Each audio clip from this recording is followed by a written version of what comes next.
कि हार जाऊंगा मैं, सोचना छोड़ दो, ख्वाब टूटूंगा ये देखना छोड़ दो।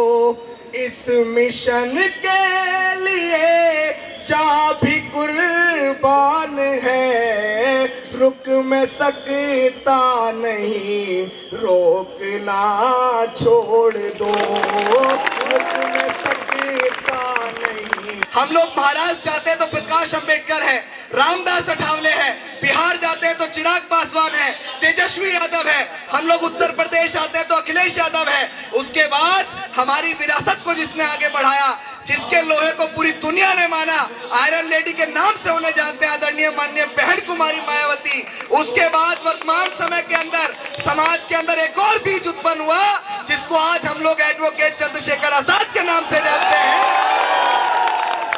और हमारे बीच और भी बहुत सारे नेता हैं जिन्होंने पहले मूवमेंट चलाया और आज भी कहीं ना कहीं मूवमेंट चला रहे हैं। उदित राज हैं जिन्होंने कभी रामलीला मैदान को भर दिया था। अगर आप मध्य प्रदेश जाएंगे तो फूल सिंह बरैया हैं, अगर आप उड़ीसा जाएंगे और तमिलनाडु जाएंगे तो एम.के. स्टालिन है। बहुजन समाज के ऐसे बहुत सारे नेता, वामन मिश्राम, तो क्या इन सबको एकजुट नहीं होना चाहिए? लेकिन हम घर से बाहर क्यों निकले? तमाम लोग सोच तो रहे हैं कि नेताओं को एकजुट होना चाहिए, सब सोच रहे हैं कि नेताओं को एकजुट होना चाहिए, लेकिन घर से बाहर निकल के प्रयास कोई नहीं कर रहा है। तब हमने ये कहा कि सोचने से नहीं मिलते हैं तमन्नाओं के शहर, कि सोचने से नहीं मिलते हैं तमन्नाओं के शहर, चलना भी पड़ता है साथियों मंजिल को पाने के लिए, चलना भी पड़ता है मंजिल को पाने के लिए। आज इस देश में हालत क्या है आपकी बताओ। बीती 15 अगस्त को प्रधानमंत्री के आर्थिक सलाहकार ने भारत के संविधान को बदलने की चर्चा शुरू की अपने एक लेख में।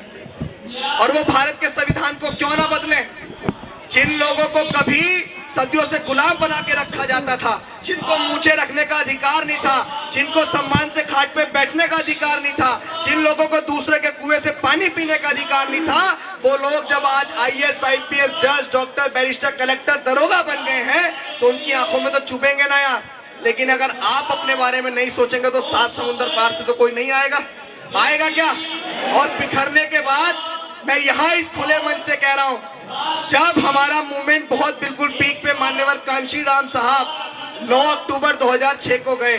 मैं किसी नेता का विरोधी नहीं हूँ, मेरी बात को बड़े ध्यान से सुन के और समझने का प्रयास किएगा जो मैं बात कह रहा हूँ। और बीते 4 महीने से मैं एक बड़े संघर्ष को लेकर निकला। माइंड डिस्टर्ब थोड़ा सा इसलिए हो गया कि प्रशासन ने कभी कुछ कहा, कभी कुछ कहा, कभी कुछ कहा। हम तो बाहर थे, लेकिन कोई बात नहीं, आगे पुनः और बड़ा कार्यक्रम करेंगे।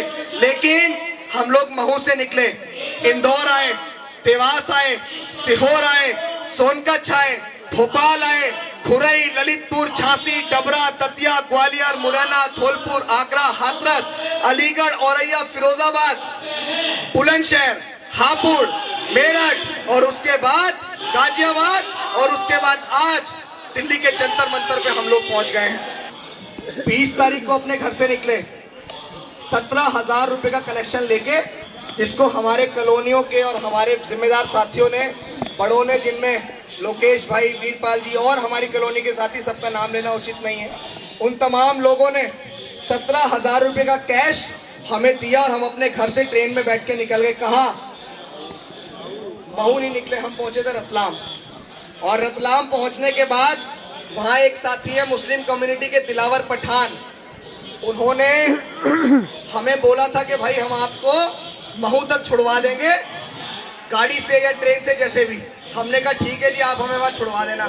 हम वहाँ पहुंचे, उनके यहाँ रात रुके। अगले दिन 21 तारीख को जब हमने उनसे कहा कि छुड़वा दीजिए, तो उन्होंने कहा कि 2 गाड़ियां हैं, छुड़वा देते हैं। उसके बाद उनके पास एक 44 गाड़ी खड़ी थी। जैसे सामान लोड होने लगा तो उन्होंने कहा, मेरी बात को सुन के समझने का प्रयास कीजिएगा कि संघर्ष अगर ईमानदार हो तो कोई भी चीज आपके रास्ते का रोड़ा नहीं बनती है। जब हमने वहां से निकले तो उन्होंने हमसे कहा, दिलावर पठान ने, कि अभिषेक एक काम करो, ये हमारी 44 गाड़ी है और ये कुछ दिन में रिटायर हो जाएगी, इस 44 गाड़ी को आप मध्य प्रदेश तक अपनी यात्रा में ही ले जाओ। और उन्होंने हमें अपनी 44 गाड़ी दी, जिसके अंदर हमने अपना सामान लोड किया और वहां से हम लोग महू के लिए जन्मभूमि के लिए निकल गए, जो वहां से 200-250 किलोमीटर था। शांति बना के रखो। जो वहां से 200-250 किलोमीटर था, हम महू पहुंचे। हमें रात को 10:30 या 11 बजे, बारिश बहुत तेज पड़ रही थी। वहां पहुंच के इत्तेफाक ये रहा कि सोशल मीडिया पे थोड़ा सा समाज हमें जानता है, बाबा साहेब अम्बेडकर की पोइट्री करते हैं। तो वहां पे 3 बच्चे थे, जिनमें मुख्य नाम ऋतिक और 2 साथियों का नाम मेरे दिमाग से निकल रहा है। वो बच्चे वहां खड़े थे, हमने मास्क लगाया हुआ था, उन्होंने हमें पहचान लिया। उन्होंने कहा, अरे अभिषेक सर, तो उन्होंने ऊपर फोन लगाया होगा। जिनमें से एक आपके सामने बैठी हुई है दीपाली मैडम, ये महू की इंचार्ज हैं जन्मभूमि की। तो इन्होंने कहा कि अच्छा आए हैं, अब हमारे पास रुकने की व्यवस्था भी नहीं थी कि हम रुकेंगे कहाँ, और जन्मभूमि पहुंचे भी पहली बार थे। तो जाके देखा तो चारों तरफ छावनी एरिया, और वहां ना कोई आदमी ना कुछ, सिर्फ बाबा साहेब अम्बेडकर की प्रतिमा दिख रही थी। हमने वहां पे जब पहुंचे तो मैडम ने और राजेश वानखेड़े जो वहां के सचिव है, उन्होंने रात को हमारे रुकने की व्यवस्था जन्मभूमि के अंदर ही करवा दी। गाड़ी की व्यवस्था भी हो गई और रुकने की व्यवस्था भी हो गई। इस बात को यहाँ खोल रहा हूँ कि मैं जन्मभूमि 21 जुलाई को पहुंच गया था, लेकिन हमें जन्मभूमि के कुछ साथियों ने बड़े ही हिफाजत से रखा, और 2 दिन तक हमें ये महसूस नहीं होने दिया कि हम अपने घर से बाहर आए हैं या कहाँ आए हैं। ये बात मैं नेताओं से भी कहना चाहता हूँ कि समाज तो बहुत जागरूक है भाई। जब हम लोग वहां से 23 जुलाई को निकले तो ये भी नहीं पता था कि आगे का रूट मैप क्या और जाएंगे कहाँ। महू के तमाम कमेटी के साथियों ने हमारा रूट मैप तैयार किया इंदौर तक का, और इंदौर तक का सफर हमारी पूरी भीम जन्मस्थली की टीम ने हमारा सहयोग करके आगे तक का सफर पहुंचाया, और हम लोग इंदौर तक पहुंच गए। हो गया पहले दिन का सफर। उसके बाद जब इंदौर पहुंचे तो आगे तक के सफर ऐसे ही बनते चले गए। आप देखिए, घर से निकले थे 17,000 का कैश लेके, गाड़ी की व्यवस्था नहीं थी, सामान ढोते ढोते पता नहीं क्या होता, पैदल मार्च था, निकले, और आज आपके बीच जंतर मंतर लगभग 4.5 महीने के लंबे अंतराल के बाद पहुंचे हैं।